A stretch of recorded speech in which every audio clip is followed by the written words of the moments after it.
Jonathan Saenz with Texas Values on the phone with us. Good morning. Morning. So tell me a little about your reaction. What's going on right now? What are you thinking now that we've heard this decision?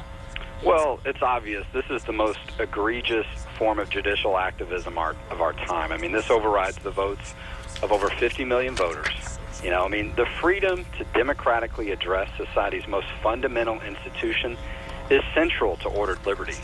But the court has taken that freedom away from the people. And just like we saw with the Roe versus Wade decision in 1973, the court will not resolve this matter. The court ruling, it will not bring consensus. It'll just further divide America. What do you think is, moving forward with all of this, the next step in something like this? This is something where we're learning isn't going to be an overnight solution potentially in a lot of areas, but this is something that could potentially change very soon here. Well, look, we encourage all government officials to wait for direction from the Attorney General's office in Texas before issuing marriage licenses. I mean, it is illegal to alter a marriage license in Texas at the local level. We've already seen clerks before today suggesting they were going to do that.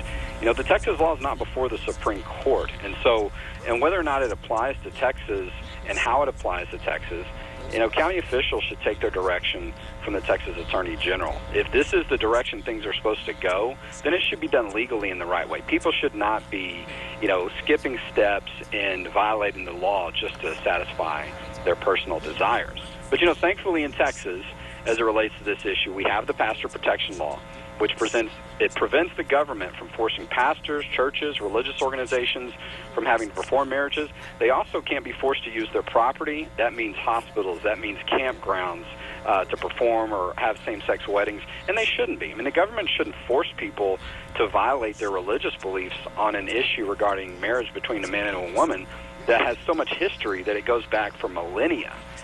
People should be free to believe what they want on this issue and not have the government force them to do it just because the Supreme Court thinks that they're a policy decider instead of a court of law. Jonathan, this is Sally here from KXAN, and I just wanted to talk to you a little bit more about this over the phone. You said that Texans decided this and they were against it. They're saying that marriage should be between a man and a woman. But according to NBC and a new poll, 60% of people now say they are in favor of same-sex marriage. Are you confident that if we had a vote here today in Texas, that we would get the same result of a majority saying that same-sex marriage should be legal here in Texas? Absolutely. I mean, and it wouldn't even be close. I mean, it would be almost a landslide. I mean, and for evidence of that, let's look at what happened during the legislative process here in Texas. We had almost two-thirds of the House and two-thirds of the Senate, including one Democrat, who voted in favor of a resolution supporting our marriage laws between one man and one woman.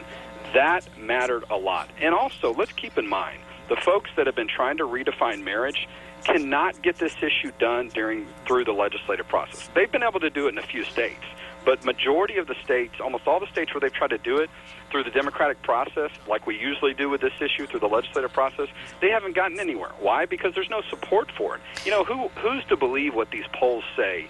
They polled North Carolina a couple of years ago and said 61% wanted marriage to be changed and redefined. Well, when they actually voted on that issue a few weeks later, even with Obama's help, marriage between one man and one woman was what prevailed, and it wasn't even close. It was 61-39. And so regarding Texas, there were laws that were proposed. I mean, the folks on the LGBT side bragged about it. Oh, we got all these laws that we drafted and got filed to overturn marriage laws and to challenge religious beliefs and marriage laws. They didn't go anywhere. None of those laws. And the actual law that was drafted and filed to repeal our marriage laws, it didn't even get a hearing.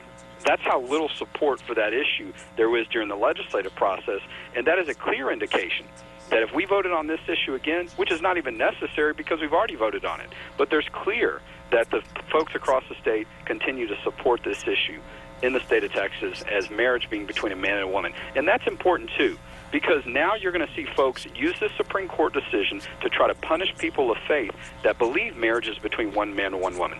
So they should have the freedom to believe, and they should have religious freedom protection on this issue. That's why Dan Patrick has asked for an Attorney General opinion on this issue as well, because we know the folks that want to redefine marriage and are claiming victory today are going to use this victory to punish people of faith. We are certainly going to follow up with you, Jonathan. Thank you so much for your time and to this decision from the Supreme Court. Thanks for having me on.